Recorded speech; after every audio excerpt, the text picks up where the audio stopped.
One of the things you have to do for your lab this week is to find some image elements and cut them out and make a mood board. So I'm going to go over a couple of techniques for making selections. And I know some of you know how to make selections, and there's not one way to make a selection. So I'm just going to go over a couple of the tools that I think are used in some of the most common ways to make selections. Okay? So there I have this picture of Kitty that I got from Pinterest. And sometimes people post things in Pinterest that are actually downloadable, and they say that you can use them. And that's where I got this picture of Kitty from. As you can see, what makes an easy selection is when you want to cut something out, look at the background that the element, in this case the cat, is on. And it's all one color. And there's quite a bit of contrast between the white background and Kitty. So this is a fairly easy thing to cut out. And you should be looking at your images and the image elements and try to see good contrast between what you're interested in cutting out and the background. It's not always the case. And as you get more experienced, you'll be able to cut out things that are not like this white solid background. But in the beginning, if you're not really confident with your selection or you haven't practiced in a while, then just look for images with good contrast between the visual element and the background they're sitting on. Usually when you do cut things out, you're going to have a little bit of the whatever color the background is. It's going to kind of seep into the edge of the photograph. So initially when you do make a selection, you're going to have to clean up that edge because it doesn't look very good.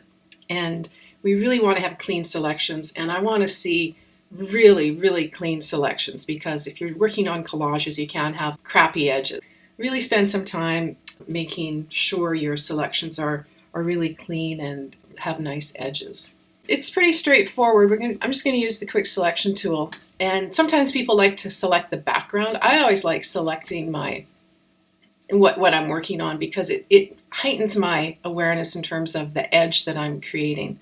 Sometimes you have to zoom in and just start working on your selection. And I really like getting close so I can see like what kind of edge I'm getting. You can see this is a really nice tool because it kind of snugs to the object that you're selecting. And then not always, but it's a pretty good start, this tool. And then as I get down here, if I want to make a cleaner selection as I get to a smaller part, right? So let me zoom in here. Then sometimes it helps to decrease the size of your little selection head here. So using bracket keys, the left and right bracket, the left bracket key makes your selection smaller, the right bracket key makes it bigger.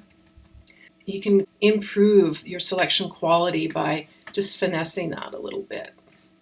Okay, and now you can see I've selected all the inside parts here. So I don't want that, right? So all you have to do is hold down the Option key and you can tighten up that.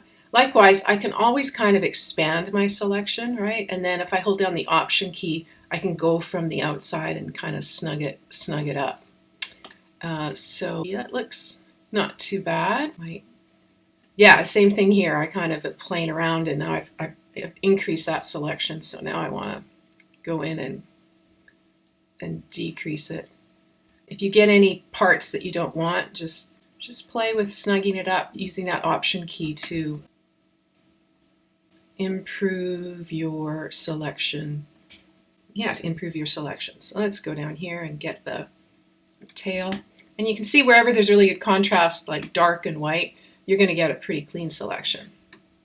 Here, I kind of want to, this is part of the cat, so I'm going to snug that up a bit. And there's some kind of angles here right now, like the lines are a little straight and angular, but I think we can clean that up in the next stage. So let's take a look at Kitty. Is there anything kind of obvious that doesn't look very good? Yeah, so that's kind of your first step. Oh, look, I got this. There we go. So just kind of look closely. There I'm missing a part of his leg or her leg. I don't know if it's a boy or girl Kitty. Yeah, so that's kind of the first step. So then you can, once you have that, I've got everything inside my marching ants is going to be selected. So that is obviously not what I want. So you have to go up and remember to inverse your selection, and then I can just hit the delete key. And there it is.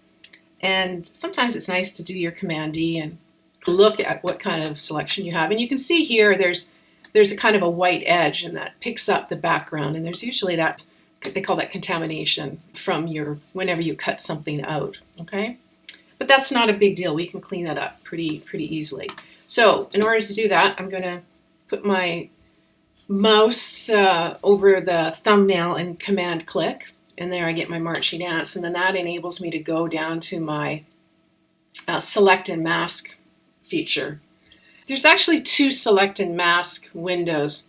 This one is the most current one, and I don't really like using this one because I can't really see my selection. It gets rid of my marching ants, and then when I start working with, I usually work with the shift edge and the smoothing, and I can't really see what's going on, and I find that annoying. So I'm going to cancel out of that.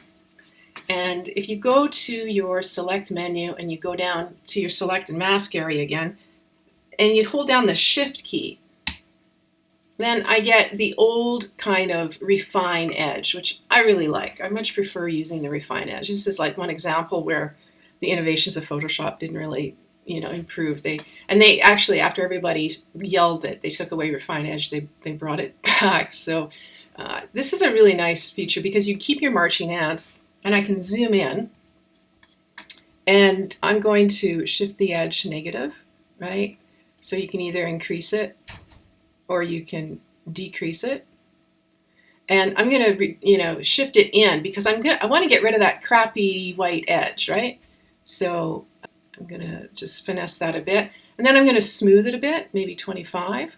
And you can even play with feathering, which sometimes works good for like animals because they have, their fur is a really soft edge. But don't, you really have to kind of experiment with these, okay, and get used to it. Decontaminate colors area, which can also work, but I think it's better just to kind of work with the edge and clean that up and see if you get a better result. Okay, so then that's my selection. And if I just kind of hit the delete key, then I can see that edge that I'm getting rid of. All right. I'm going to inverse my selection again, hit delete, and then Command D, and there's a pretty good selection of Kitty. Now, you can kind of fine tune it if you want, and it's really good to kind of zoom in. That looks not too bad. You can always take your eraser tool and choose a brush that has kind of a soft edge, one of those, and you can use your bracket key to go in and just clean up anything that, sometimes Kitty has some angular type of lines that you might want to just go in and fine tune, like down here on the tail.